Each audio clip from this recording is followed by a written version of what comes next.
자, 오늘은 사도행전 4장 1절부터 12절 말씀 가지고 예수님만 붙들고 사는 자들이라는 제목으로 하나님 말씀 나누도록 하겠습니다. 저번 주에는 간증을 나눴기 때문에 저저번 주 2주 전에 나눴던 것 잠깐 복습하고 오늘 말씀 나누도록 하겠습니다. 베드로와 요한이 안전뱅이를 일으키니까 사람들이 그것에 놀라서 사람들이 모여들었습니다. 그래서 거기 있는 사람들에게 이제 복음을 전하는 내용을 2주간을 했습니다. 하나님의 역사에 대한 올바른 반응이라는 제목으로 말씀을 나누었습니다. 어떤 것이 하나님의 역사를 경험했을 때 어떻게 해야지 올바른 반응을 할 수 있는가에 대해서 나누었습니다.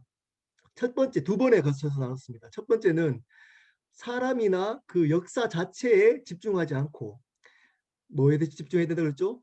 예수님에 대해서 예수님에게만 집중해야 된다라고 말씀을 드렸습니다. 두 번째 시간에는 기적에 초점을 맞추지 않고 구원에 초점을 맞춰야 된다라고 말씀을 드렸습니다. 구원이 가장 중요하다라고 말씀을 드렸습니다. 그리고 두 번째는 기적에 초점을 맞추지 않고 하나님의 말씀에 초점을 둬야 된다라고 말씀을 나누었습니다. 자, 오늘은 예수님만 붙들고 사는 자들이라는 제목으로 하나님 말씀 나누도록 하겠습니다. 1절부터 한번 볼까요? 1절부터 읽겠습니다. 제가 읽겠습니다. 1절부터 사도들이 백성에게 말할 때에 제사장들과 성전 맡은 자와 사두개인들이 이르러 사도들, 여기서 베드로와 요한입니다.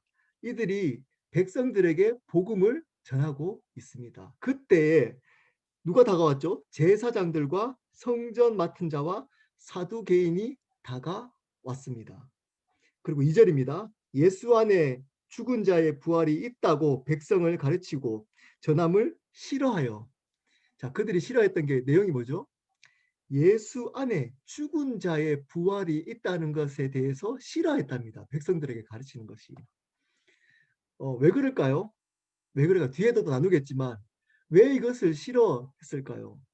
이들은 이 세상의 이야기, 이 세상의 것들을 쫓아 살아갔던 사람들이었습니다. 근데 죽음 뒤에 이야기를 하는 것에 대해서 마음에 들지 않았습니다. 그러면 이 세상의 이야기를 하고 있는 그들의 이야기가 묻히기 때문입니다. 사람들이 거기에 반응하는 것을 그들은 좋아하지 않았습니다. 그래서 어떻게 했죠? 3절입니다. 3절. 그들을 잡음에 날이 이미 저물었으므로 이튿날까지 가두었으나. 황당한 얘기죠. 자기가 마음에 안 든다고 잡은 겁니다. 죄를 지은 것도 아닙니다. 이야기하는 그 내용이 마음에 들지 않는다는 이유로 그 두 사람을 잡아 가둔 겁니다. 또 다른 이유 하나가 나옵니다. 중요한 이유가 4절입니다. 4절. 말씀을 들은 사람 중에 믿는 자가 많으니 남자의 수가 약 5천이나 되었더라. 남자의 수만 5천이었으니까 그때 당시에는 여자의 수는 개수하지 않았습니다. 그러면 훨씬 더 많았을 겁니다. 자, 이것이 이유가 되었습니다. 그들이 이야기를 했는데 말씀을 전했더니 많은 사람들이 예수님을 믿게 된 겁니다. 왜냐? 그렇게 되면 그들이 가지고 있는 권력이 누수가 되기 때문입니다. 그들의 기득권이 흔들리기 때문입니다. 그들은 그 말이 진리인가 안 진리인가에는 관심이 없었습니다. 자기가 가지고 있는 이 권력, 권세가 유지시킬 수 있느냐 없느냐에 관심이 있었습니다. 근데 그들은 거기에 방해가 된 겁니다. 이들은 그런 사람들입니다. 말씀이 진리인가, 예수님이 맞는가 안 맞는가에 관심이 있지 않습니다. 구약에서 가르쳤던 사람도 있는데, 구약을 가르쳤던 사람도 있는데 그 구약에서 말하고 있는 메시아가 예수님인지 아닌지에 대한 고민도 없었습니다. 그냥 자기가 가지고 있는 권력이 다른 사람들에게 빼앗길까 봐 걱정했던 겁니다. 그래서 그들을 가두었던 겁니다. 자, 이들이 바로 예수님이 없어도 잘 살아갈 수 있는 사람들입니다. 오늘 예수님이 없어도 잘 살아갈 수 있는 부류의 사람들이 두 부류가 나옵니다.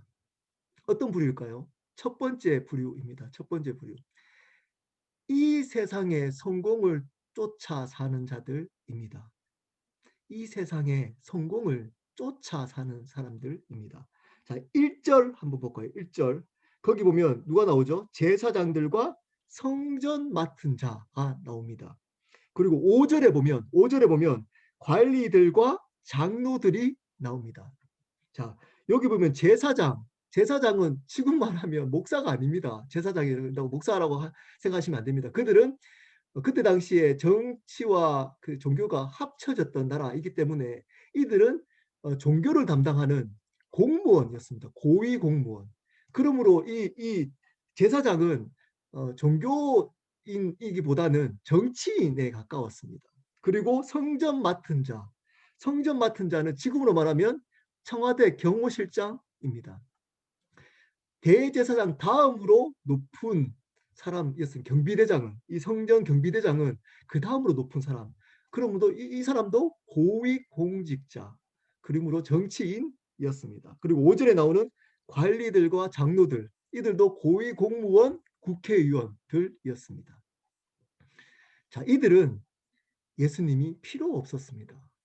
오히려 예수님이 있으면 방해가 됩니다. 자기 삶에. 왜냐? 예수님은 그 십자가에 자기 삶을 죽이고 예수님으로 살아가야 된다는 것을 가르쳤던 사람인데 자기가 가지고 있는 권력을 내려놓을 수가 없었기 때문입니다. 이들은 이 세상의 성공, 이 세상의 권력을 누리며 이 세상의 기쁨으로 살아갔던 자들입니다. 이들은 예수님이 필요 없습니다. 예수님이 없어도 아주 이 세상에 잘 살아가는 사람들이었습니다. 자, 베드로와 요한을 이들은 왜 잡아갔다고 얘기했죠? 제가 읽어드렸지만 2절에 보면 예수 안에 죽은 자의 부활이 있다라고 가르치는 것이 마음에 안 들었습니다. 이 세상에 있는 이야기가 아닌, 자기는 이 세상에 있는 이야기를 듣고 싶은데 어떻게 보면 그들은 이 세상의 권력과 이 세상의 성공에 관심이 있는데 그 얘기가 아니고 어떤 얘기를 하냐면 죽음 뒤에 부활을 얘기를 하는 겁니다. 그래서 마음에 들지 않았습니다. 이들은 이 세상의 이야기에 관심이 있었습니다. 이 세상의 성공. 그러므로 부활, 영원한 하나님의 나라, 천국, 지옥을 가르쳤던 예수님은 관심이 없었습니다. 필요가 없었던 겁니다. 이 세상의 이야기만 듣고 싶었던 자들이었습니다. 여러분, 이런 사람들이 세상 사람들이라고만 착각하시면 안 됩니다. 안 됩니다. 여러분, 비참하게도 예수 믿는 사람들 중에서도 이렇게 이 세상의 성공을 쫓아 살아가는 사람들이 있습니다. 있습니다. 어떻게 알 수 있을까요? 기도 제목을 보면 알 수가 있습니다. 기도 제목을 보면 알 수가 있습니다. 그 모든 기도 제목의 내용들이 이 세상의 것들을 회복받거나 이 세상을 얻는 것에 포커스가 맞춰 있고 그것을 위해서 하나님을 이용하며 살아갑니다. 눈에 보이는 이 세상의 것들을 위해서 눈에 보이지 않는 영원한 하나님을 이용하면서 살아갑니다. 근데 그분들한테 물어보면 이용하지 않는다고 그럽니다. 근데 실제적인 삶의 관심은 거기에 있습니다. 기도하는 내용, 신앙생활 열심히 하는 이유, 그것은 이 세상에 있는 것들을 잘 살아가기 위함입니다. 제가 몇 번 말씀을 드렸지만 신앙의 본질을 저한테 물어본다면 저는 한결같이 대답을 합니다. 신앙의 본질은 믿음으로 이 세상을 어떻게 잘 살아갈지가 아닙니다. 아닙니다. 신앙의 본질은 믿음으로 저 세상을 어떻게 잘 준비할까입니다. 그러므로 이 신앙인들은 자기의 것을 포기하면서 살아갑니다. 자기의 것을 포기하려고 기도합니다. 자기의 것들을 하나님께 드리려고 몸부림칩니다. 근데 세상의 성공을 쫓아 예수님이 필요 없는 사람들, 예수님 없어도 잘 사는 사람들은 어떤 사람들이냐? 이 세상에 있는 것들을 위해서 살아갑니다. 이 세상에서 어떻게 잘 살아갈지가 관심이 있습니다. 이 세상에서 어떻게 더 행복할까에 관심이 있습니다. 내가 이 땅에서 얼마나 더 행복할까, 잘 살아갈까. 그래야지 잘 살아가기 위해서 회복이 필요한 겁니다. 과거의 상처의 회복. 잘 살아가기 위해서 가정의 회복이 필요한 겁니다. 더 행복하기 위해서. 그래서 좋은 직장이 필요합니다. 좋은 대학이 필요합니다. 어느 순간 이걸로 지금 기도하고 신앙생활하는 사람들이 일어나기 시작했습니다. 여러분, 이만큼 비참한 일이 없습니다. 이만큼 추한 일이 없습니다. 예수 믿는 사람이 이 땅에 있는 세상 사람들과 똑같이 이 세상에 있는 것을 얻는 것을 은혜라고 알고 살아가는 사람들. 이 세상에 있는 것들을 얻으면 간증을 하는 교회. 이 세상에 더 풍성한 사람들을 대우하는 교회. 그러한 것들을 추구하는 더 성공하고 더 이 세상에 잘 살아가고 더 높이 더 많이. 근데 성경은 더 좁게 더 많이 내려놓으라고 얘기하고 있습니다. 더 잘 살라고 얘기하고 있지 않습니다.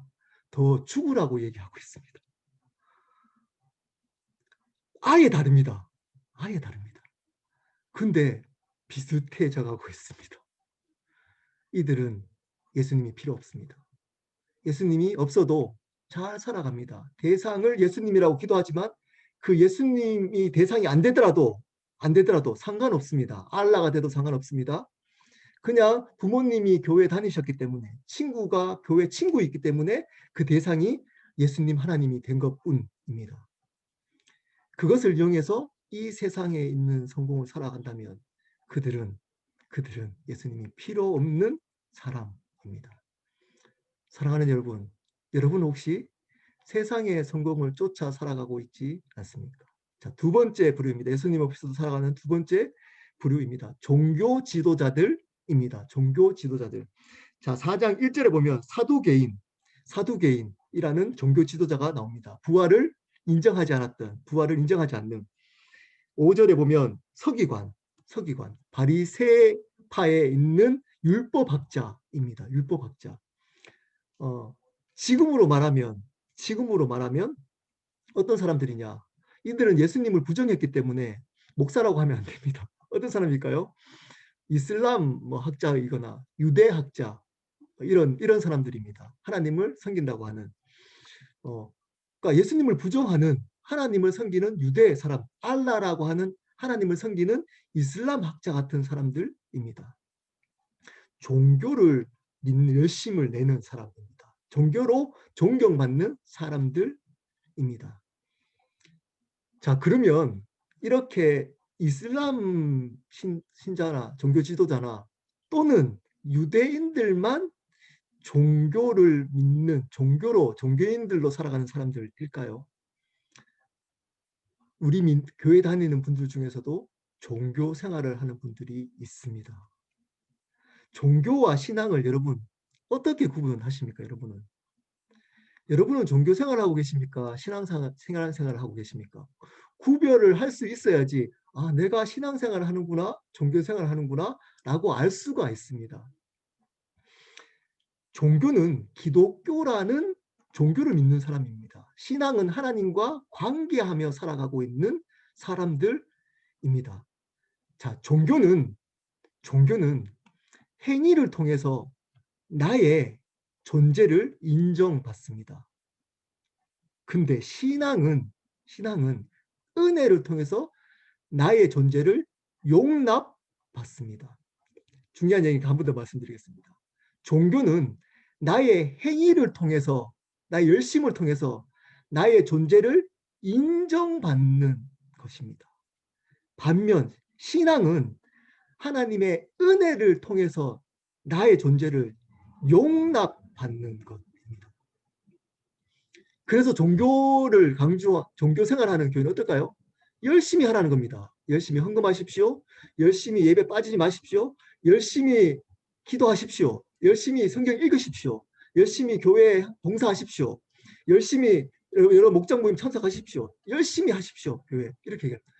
제가 또 강조하면서 얘기합니다. 그거 틀렸다고 얘기하는 거 아닙니다. 그렇게 열심히 하지 말라는 얘기 아닙니다. 여러분 이 정도는 이제 이해하시죠? 그리고 열심히 이렇게 하면서 그들의 존재를 인정하게 만듭니다. 열심히 하는 사람들을 박수 칩니다. 신앙 좋군요. 열심히 본받으십시오. 이렇게 신앙생활 하는 겁니다. 이렇게 얘기합니다. 여러분 종교를 열심히 할수록 인정받습니다. 열심히 할수록 성공합니다. 그래서 열심히 있습니다. 근데 문제가 있습니다. 종교는 하나님 나라의 기쁨과 평안이 없습니다. 반면 신앙은 반드시 하나님 나라의 기쁨과 평안을 누리며 살아갑니다. 종교는 행위에 마음을 담지 못합니다. 반면 신앙은 행위에 마음을 담게 됩니다. 여러분, 종교는 신앙과 다에 다릅니다. 종교 내에서는 생명이 없습니다. 신앙에서만 생명이 있습니다. 근데 이들은 종교 생활을 했던 자들입니다. 하나님을 얘기를 하지만 이들은 종교 생활을 했던 사람들입니다. 여러분, 이러한 종교 생활하는 사람들이 교회에 꽤 있기 시작했습니다. 삶이 변하지 않습니다. 열심히 10년 동안 교회 봉사했는데 집에 와서 가정의 생활이 전혀 변함이 없습니다. 10년 전의 모습이나 지금의 모습 가운데 변함이 없습니다. 그러면서 어떻게 아니하느냐? 공사 중입니다. 공사 중입니다. 우리 하나님은 또 공사 중이지 않습니까? 이렇게 얘기합니다. 혼자 있을 때 하나님이 주신 기쁨을 누려본 적 없습니다. 평안 누려본 적 없습니다. 항상 두려움과 근심 속에 살아갑니다. 이 두려움과 근심을 없애기 위해서 열심히 종교 생활합니다. 교회 생활합니다. 그래도 사라지지 않습니다. 근데 신앙은 하나님과 관계를 만듭니다. 관계하도록 만드는 일을 합니다. 이런 종교 생활을 하는 사람에게는 예수님이 필요 없습니다. 뭐가 필요하죠? 자기의 열심이 필요합니다. 그 열심을 통해서 자기의 성취감, 그 열심을 통해서 오는 자기의 의, 자기 만족이 있으면 됩니다. 예수님이 필요 없습니다.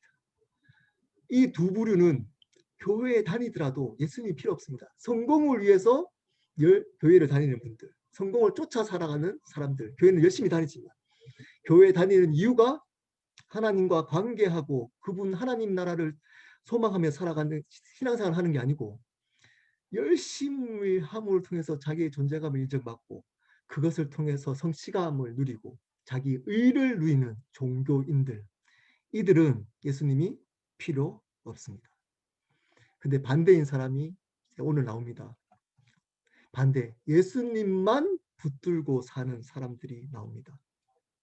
바로 오늘 잡혀간 베드로와 요한입니다. 자, 이들은 어떤 모습을 보여줄까요? 이들의 삶 속에 어떤 모습이 있을까요? 두 가지를 통해서 알아보도록 하겠습니다. 자, 첫 번째입니다. 이들은 어떤 상황 속에서도 성령 충만합니다. 어떤 상황 속에서도 성령 충만합니다. 5절부터 8절 전반부까지입니다. 제가 읽겠습니다. 5절부터 읽겠습니다. 5절. 이튿날 관리들과 장로들과 서기관들이 예루살렘에 모였는데, 자, 모였습니다. 이제 그들을 잡아가지고 아마 이제 판결하려고 아마 모이기 시작했습니다. 자, 6절 보면 6절입니다. 대제사장 안나스와 가야바와 요한과 알렉산더와 및 대제사장의 문중이 다 참여했습니다. 산헤드린 공회라고 합니다. 이스라엘의 가장 중요한 의결 기구였던 산헤드린 공회가 모였습니다. 자, 산헤드린 공회는 23명이면 공회가 모일 수 있습니다. 근데 오늘 어땠죠? 다 모였답니다. 자, 다 모이면 이 산헤드린 공회는 71명까지 모일 수 있습니다. 다 모이면 71명이 모였습니다. 이 공회는 원형의 모양이 있고 그 중간에 이제 죄인을 세웁니다. 자, 71명이 그 권세자들 71명이 다 모였습니다. 자, 그리고 이야기를 합니다. 7절입니다. 사도들을 가운데 세웠습니다. 묻되 너희가 무슨 권세와 누구의 이름으로 이 일을 행하느냐. 분명히 빽이 있을 거라고 생각을 한 겁니다. 이런 일을 할 정도면 저렇게 무식한 사람이 저렇게 담대하게 저렇게 얘기를 할 정도고 저런 사람들이 모이면 분명히 뒤에 봐주는 사람이 있을 거야. 빽이 있을 거야. 그래서 추궁을 하는 겁니다. 누구 이름을 하느냐? 빽이 누구냐? 이렇게 물었습니다. 자, 거기에 대답합니다. 베드로가 대답합니다. 8절입니다. 이에 베드로가 성령 충만하여 이렇게 시작합니다. 베드로가 성령 충만했다고 얘기를 합니다. 쉽지 않은 상황입니다. 그렇게 배우고 세상의 권세자들, 가장 세상에서 높은 클래스에 있는 사람들이 위협적인 눈으로 그들을 쳐다보고 71명이 그 2명을 향해서 눈을 쳐다보고 있습니다. 법정에서도 엄청 위압감이 있지 않습니까? 그 지금의 법정. 근데 그때 당시는 지금의 법정보다 훨씬 더 위협적이었습니다. 잘못 말하면 바로 죽을 수도 있습니다. 근데 그 앞에서 추궁을 하는 겁니다. 야, 너 누구 백으로 이렇게 해? 했더니 베드로가 성령 충만해졌습니다. 이 상황에서 성령 충만한 겁니다. 자, 보십시오. 왜 잡혀간 겁니까? 베드로와 요한이. 잘못한 거 없습니다. 이야기했는데 그게 마음에 안 들었던 겁니다. 그래서 잡혀갔습니다. 억울하지 않았겠습니까? 잘못한 것도 없는데 잡혀간 겁니다. 근데 위협적인 사람들 앞에서 지금 위협을 받고 있습니다. 그 상황에서 성령 충만한 겁니다. 자, 성령 충만하다. 이 단어, 이 동사는 원어에 수동태로 쓰여져 있습니다. 스스로 노력해서 성령 충만한 것 아닙니다. 성령 충만해진 겁니다. 성령 충만해진 겁니다. 어떤 의미가 있을까요? 이 수동태로 쓴 의미가 어떤 의미가 있을까요? 이들은 예수님만 붙들고 사는 사람들은 자기의 힘과 노력으로 살아가는 사람들이 아니라는 겁니다. 자기의 헌신과 자기의 노력과 공로로 살아가지 않는다는 겁니다. 성령 충만해진 겁니다. 하나님을 의지해서 살아가는 자들이라는 겁니다. 그들은 앞에 종교 지도자들처럼 자기 노력으로 종교 지도 열심으로 살아가는 사람들이 아니었습니다. 그걸로 인정받는 사람들이 아니었습니다. 자기의 노력으로 인정받는 사람들이 아니었습니다. 어떤 사람들이었죠? 그들은 하나님의 은혜로 이미 용납받았음을 알았던 사람들이었습니다. 내가 노력해서 성령 충만해진 거 아닙니다. 성령 충만해졌습니다. 믿음이 있었던 겁니다. 이들은 믿음이 있었던 겁니다. 어떤 믿음이었죠? 아, 내가 부족하고 무식하고 가진 것 없지만 예수 그리스도를 믿음으로 나는 이 세상을 다스리시고 주인 되시는 그 예수님이 나의 삶의 주인이야. 주인이야. 저들을 보다 높으신 그 하나님이 내 삶의 주인이야. 주인이야. 이 믿음이 있었던 겁니다. 노력할 필요 없었습니다. 그 믿음만 필요했습니다. 그래서 하나님을 의지했더니 성령 충만해진 겁니다. 여러분, 예수님만 붙들고 살아가는 사람들은 바로 우리의 힘과 노력으로 살아가는 사람이 아닙니다. 우리의 공로, 우리가 이 땅에서 뭘 잘한 거 가지고 자랑하며 살아가는 사람들이 아닙니다. 아닙니다. 신앙생활도 그렇습니다.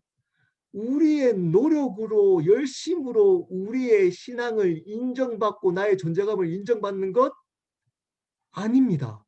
내가 선한 일을 많이 해서 하나님께 용납받고 사랑받는 것 아닙니다. 이미 용납받았다는 것을 아는 사람들입니다. 이미 예수 그리스도의 은혜로 나는 용납받았다. 내 존재를 용납받았다는 것을 알고 믿으며 살아가는 사람들입니다. 그 사람들이 예수님만 붙들고 살아가는 자입니다. 근데 어느 순간 자기의 노력으로 살아가려고 합니다. 자기의 노력으로 성령 충만 받는 것, 내 신앙을 인정받는 것, 하나님께 인정받는 것, 내 노력으로, 내 힘으로 하려고 합니다. 여러분, 은혜는 우리가 열심히 해서 날마다 얻는 것 아닙니다. 은혜는 이미 얻었다는 것을 알고 누리는 것입니다. 은혜는 날마다 주일 와서 은혜 받았어요. 제가 또 은혜를 때문에 왔어요. 어떤 의미인지는 압니다. 여러분, 제가 틀렸다고 말씀드리지 않습니다. 어떤 의미로 얘기하는지는 제가 압니다. 근데 그 표현은 본질적 성경이 말하고 있는 표현 아닙니다.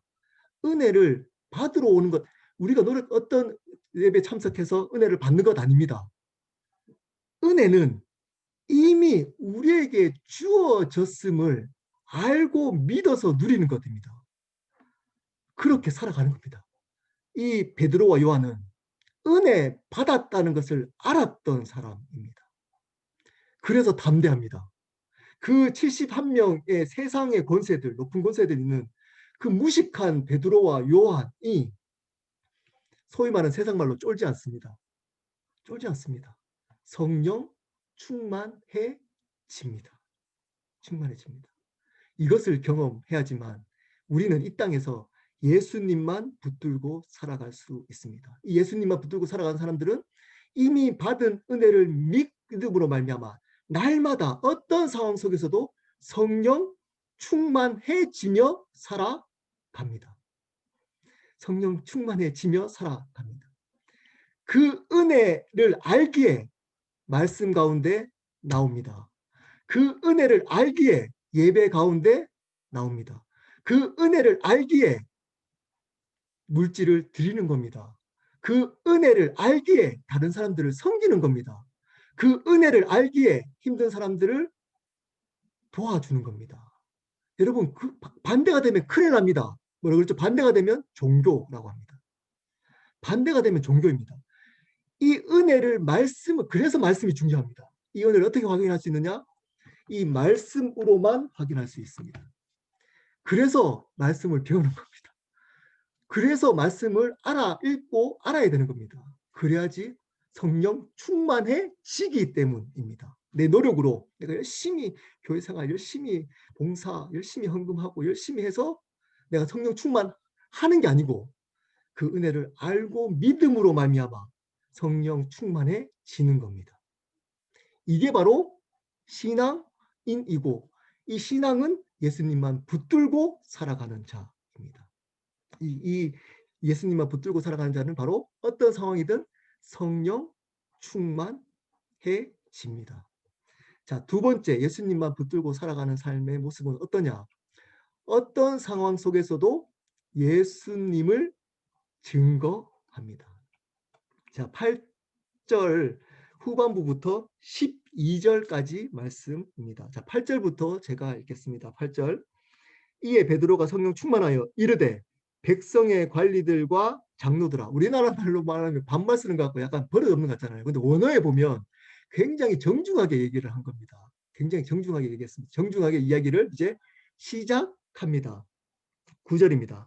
만일 병자에게 행한 착한 일에 대하여 이 사람이 어떻게 구원을 받았느냐고 오늘 우리에게 질문한다면, 질문의 내용을 한 번 더 언급합니다. 자세하게 그들의 언어가 아닌 자기 그 베드로의 언어로 표현합니다. 자, 이렇게 표현합니다. 병자 안진뱅이에게 행한 어떤 일? 착한 일. 착한 일. 자, 그 착한 일의 내용이 나옵니다. 어떤 착한 일에 대하여, 자, 이 사람이 어떻게 구원을 받았냐고. 자, 착한 일이 뭐죠? 구원받은 일이 바로 착한 일입니다. 자, 이 세상에서 가장 착한 사람이 어떤 사람이죠?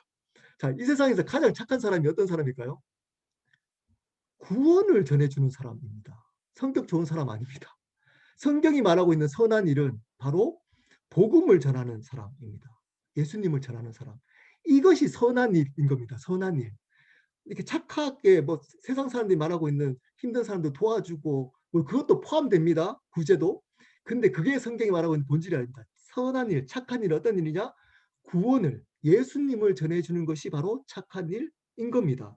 자, 그 구원을 받았느냐고 오늘 우리에게 질문한다면 한 번 더 언급합니다. 질문하면 이제 대답할 겁니다. 자, 10절입니다. 너희와 모든 이스라엘 백성들은 알라. 담대하게 얘기합니다. 명령적으로. 알아야 된다. 반드시. 알아야 된다. 너희가 십자가에 못 박고 하나님이 죽은 자 가운데서 살리신 나사렛 예수 그리스도의 이름으로 이 사람이 건강하게 되어 너희 앞에 섰느니라. 자, 십자가에 못 박고 살리신, 자, 십자가와 부활을 이야기를 합니다. 예수님을 전합니다. 이 와중에 예수님을 전합니다. 이렇게 왜 일어날 수 있었느냐? 바로 나사렛 예수 그리스도의 이름으로 이 사람이 회복됐다는 겁니다. 너희 앞에 서 있다는 겁니다. 너희 앞에 서 있다는 겁니다. 자, 십자가와 부활을 전합니다. 복음의 핵심, 십자가와 부활. 성령 충만하니까 자, 십자가와 부활을 전하고 있는 겁니다. 자, 그리고 11절입니다. 이 예수는 너희 건축자들의 버린 돌로서 모퉁이의 머릿돌이 되었느니라. 자, 세상에서는 버렸답니다. 근데 하나님은 머리가 되시게 했답니다. 머리가 되게 했답니다. 왜 저희 교회의 표가 예수님이 주님 되어 있는 교회일까요? 세상에서는 예수님 얘기가 별로 관심이 없습니다. 어느 순간 교회에서도 예수님 얘기가 별로 관심이 없어졌습니다. 이 땅에 예수님을 통해서 이 땅에서 어떻게 살아갈지에 관심이 있습니다. 예수님이 어떤 분인지는 관심이 없습니다. 예수님을 통해서 내가 이 땅에서 어떻게 잘 살아갈지, 예수님을 통해서 어떻게 우리 가정이 더 행복할지, 비즈니스가 어떻게 더 잘 될지, 내가 이 세상에서 어떻게 더 다른 사람보다 조금 지금보다 더 행복할지, 거기에 관심이 있어요. 제가 또 강조합니다. 그거 안 중요하다는 얘기 아닙니다. 저희가 또 뭐 하겠지만 그거 할 겁니다. 또 그런 가정의 회복 이런 거 할 겁니다. 근데 본질이 아니라는 겁니다. 예수님을 통해서 어떤 일에 관심이 있는 게 아니고 그 예수님은 사람들이 관심이 없다는 겁니다. 버렸답니다. 버린답니다. 근데 그 예수님을 하나님이 모퉁이의 머리가 되셨답니다. 교회는 머리를 만드셨다는 겁니다. 어떻게 될까요? 자, 반대인 겁니다. 우리의 가정의 회복을 통해서 예수님을 알아야 되는 겁니다. 우리의 경제, 비즈니스나 직장 생활을 통해서 예수님을 만나야 되는 겁니다. 나의 고난과 상처를 통해서 회복돼서 내가 더 잘 사는 게 아니고, 내가 주인이죠. 그거는 내가 주인이죠. 그렇게 사는 게 아니고 내 고난과 아픔이 회복됨을 통해서 주인 되시는 예수님을 만나고 알아야 되는 겁니다. 이게 예수님을 붙들고 사는 사람들의 태도입니다. 그리고 그것을 전합니다. 지금 그것을 전하며 살아갑니다. 성령 충만했더니. 그리고 12절입니다. 12절. 다른 이로서는 구원을 받을 수 없나니 천하 사람 중에 구원을 받을 만한 다른 이름을 우리에게 주신 일이 없음이라 하였더라. 아주 유명한 말씀이죠. 어떻게 보면 사도행전의 가장 유명한 말씀 중에 하나입니다. 다른 이로서는 구원을 받을 수 없답니다. 천하 사람 중에 구원받을 만한 다른 이름이 우리에게 주신 일이 없다는 겁니다. 이것을 믿기에 이것만 전하는 겁니다. 이 진리를 믿기에 이것만 전하는 겁니다. 이것을 믿기에 예수님만 주님으로 믿으며 살아가는 겁니다.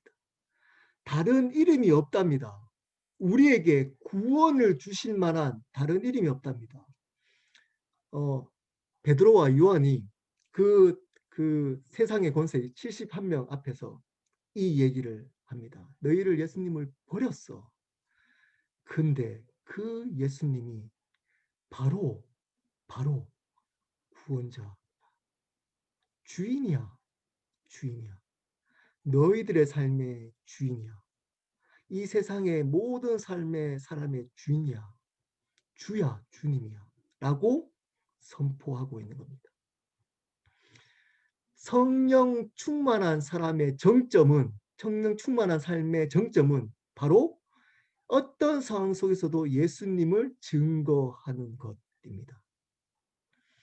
나의 삶 주인이 바뀐 것이 구원이라고 제가 말씀을 드렸습니다. 이거 아마 새로운 삶을 저하고 했던 분은 알 거고, 저희 교회는 강조하고 강조합니다. 여러분, 구원은, 예수 믿는 것은 주인이 바뀌는 겁니다. 주인이. 여러분이 주인으로 살아가는 것 아닙니다.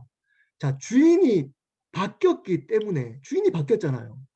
그러므로 그 주인만 드러내며 살아갑니다. 내 삶의 목적이나 행복이 내가 성공하고, 내가 행복하고, 내가 어떻게 잘 살아가고 아닙니다. 그 주님을 위해서 살아갑니다. 주님을 드러내며 살아갑니다. 예수님을 드러내며 살아갑니다. 이 사람이 바로 성령 충만한 사람, 예수님만 붙들고 살아가는 삶의 모습입니다. 여러분은 누구를 드러내며 살아가고 있습니까? 여러분 자신, 내가 능력 있어, 내가 잘해, 이런 걸로 드러냈습니까? 아니면 예수님을 증거하며 여러분 삶 속에서 예수님만 드러내며 살아가고 계십니까? 말씀을 마무리하도록 하겠습니다. 제가 제 얘기 좀 하고 말씀을 마무리하도록 하겠습니다. 저는 여기서 말했던 두 번째 부류의 첫 번째, 세상을 쫓아 종교인으로 살아갔던 사람이었습니다. 너무 이미 많은 것들을 가져봤습니다.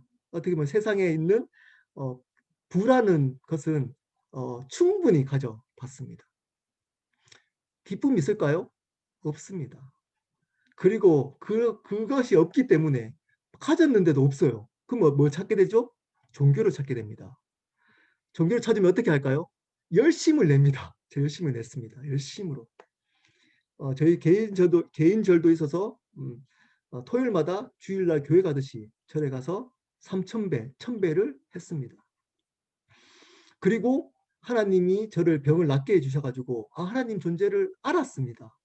근데 예수님을 제대로 만나지 못했습니다. 종교생활 여전히 했습니다. 부처님에서 예수님으로만 바뀌었습니다. 열심히 했습니다. 열심히. 했는데 삶이 안 바뀌어요. 기쁨과 평안이 없었습니다. 열심히 했는데. 내가 가진 것, 세상에 쫓아서 살아봤고 가져봤더니 기쁨과 평안이 없어서 종교를 열심히 했는데도 기쁨과 평안이 없는 겁니다. 그러다가 예수님을 만나게 되었습니다. 어떤 예수님이죠? 은혜로 찾아오시는 예수님이었습니다. 내 삶과 생명의 주인 되시는 예수님이었습니다. 내가 살아가는 것이 아니라는 걸 알았습니다. 이제껏 내가 열심히 세상에 있는 것을 쫓아가고 내가 열심히 신앙생활을 하고 내가 종교생활을 했는데 거기에는 기쁨과 평안, 하나님 나라가 없었습니다. 근데 그분을, 예수 그리스도를 나의 유일한 구원자이자 주님으로 받아들이는 순간, 내가 주인을 그분으로 고백하고 살아가기로 결단하는 순간, 그분이 내 삶의 주인 되어서 그분이 다스리는 하나님의 나라와 기쁨을 누리며 지금도 살아가고 있습니다. 저는 압니다. 이미 저는 하나님의 은혜로 내 존재가 용납받았다는 걸 압니다. 나의 행위로 내가 존귀함 받지 않는다는 걸 저는 알고 있습니다. 알고 있습니다. 그래서 기쁘고 행복합니다. 기쁘고 행복합니다. 그 감격을 지금도 누리며 살아가고 있습니다. 여러분 어떻습니까? 여러분들은 어떤 삶을 살고 계십니까? 이 세상에는 크게 두 가지 부류만 있습니다. 첫 번째는 예수님만 붙들고 살아가는 자들입니다. 두 번째 부류는 그렇지 않은 사람들입니다. 간단하죠? 그렇지 않은 사람들입니다. 자, 그렇지 않은 사람들 중에 두 부류가 있습니다. 아예 예수님이 필요 없는 사람들입니다. 예수님 모르는 사람들은 필요 없겠죠. 예수님 필요 없는 사람들입니다. 자, 두 번째 부류가 있습니다. 그렇지 않은 사람. 예수님도 필요한 사람입니다. 예수님도 필요합니다. 이 세상에 있는 것도 필요하고 이 세상의 행복, 나의 육체의 만족, 이 세상에 있는 뭐 꿈, 나의 꿈도 필요하고, 그리고 예수님도 필요한 사람입니다. 이들을 한마디로 뭐라 그럴까요? 종교인이라고 합니다. 기독교를 믿는 종교인. 신앙인은 예수님만 붙드는 사람입니다. 예수님만 자기 삶의 주인으로 인정하며 살아가는 사람입니다. 그들의 삶은 자기의 노력으로 자기 존재를 인정받지 않습니다. 그들은 용납받았다는 걸 알기 때문에 하나님께 나갈 때마다 성령 충만함을 받습니다. 그 믿음 때문에. 그리고 어떤 상황 속에서도 자기의 주인 되시는 예수님을 드러내며 살아갑니다. 그들의 추함, 그들의 상처, 그들의 성공, 그들의 잘남, 그들의 모든 것을 내려놓고 그분께 드리며 그분을 드러내며 살아갑니다. 이들이 그리스도인입니다. 이들이 그리스도인입니다. 이 그리스도인이 되셔야 합니다. 여러분, 이 그리스도인이 되셔야지 이 세상의 권세가 우리를 위협할 때 거기에 무너지지 않습니다. 코로나 때문에 힘든 시간이 지나가고 있습니다. 거기에다가 경제적으로 여러 가지 어려운 시간들을 저희는 지나가고 있습니다. 이 세상에 있는 권세가 우리를 위협합니다. 이길 수 있는 사람들이 있습니다. 어떤 사람일까요? 예수님만 붙들고 살아가는 사람들입니다. 예수님만 주인으로 인정하며 살아가는 사람들입니다. 그들은 이 세상 권세 앞에, 이 세상 위협 앞에 무너지지 않습니다. 승리할 수 있습니다. 왜냐? 그 주인 되시는 예수님이 이 세상에 이미 승리하셨기 때문입니다. 그래서 승리하십시오가 성경적인 인사가 아니고 승리하십시오가 성경적인 인사입니다. 다시 말씀드립니다. 그러므로 승리하십시오보다 승리하십시오가 더 좋은 인사입니다. 그렇다고 승리하십시오 인사하지 말라는 건 아닙니다. 그런 뜻으로 하시면 됩니다. 여러분, 예수 그리스도가 승리 이미 하셨습니다. 예수 그리스도로 말미암아 이미 우리는 그 은혜로 용납받았습니다. 그 예수 그리스도의 피로 말미암아 우리의 모든 문제와 죄는 해결되었습니다. 그 예수 그리스도의 피로 말미암아 우리는 하나님 나라가 이미 우리 가운데 임했습니다. 그걸로 충분하기 때문에 우리는 예수님만 붙들고 살아갈 수밖에 없습니다. 우리는 그리스도인이기 때문입니다.